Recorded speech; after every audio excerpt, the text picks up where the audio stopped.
Patay ang 5 sakay ng isang dump truck. Matapos itong tumagilid sa Kabayan, Benguet.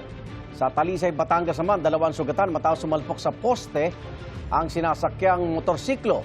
Darito ang unang balita. Nagdire-diretso at bumangga sa isang poste ang motorsiklong yan sa National Highway sa Barangay Banga sa Talisay, Batangas. Sa lakas ng impact, tumilapon ang rider at pasahero nito. Ayon sa Talisay Municipal Disaster Risk Reduction and Management Office, nawalan ng kontrol ang rider matapos mawalan umano ng preno ang motorsiklo kaya nagdire-diretso ang takbo nito. Nagpapagaling pa sa ospital ang pasahero, pati ang rider na nagtamo ng matinding sugat sa paa. Wala silang pahayag. Tumagilid ang dump truck na yan sa pakurbang bahagi ng kalsada sa Barangay Poblasyon sa Kabayan, Benguet.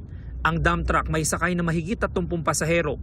5 ang nasawi, kabilang ang 2 bata, habang mahigit 20 iba pang pasaherong sugatan, kabilang ang driver. Base sa imbestigasyon, nagkaroon ng problema sa makina ang dump truck kaya tumagilid ito. Papunta sana sa graduation at wedding celebration ng mga sakay ng dump truck nang mangyari ang insidente. Wala pang pahayag ang driver ng dump truck. Patuloy pa ang imbestigasyon sa insidente. Ito ang unang balita. James Agustin, GMA News.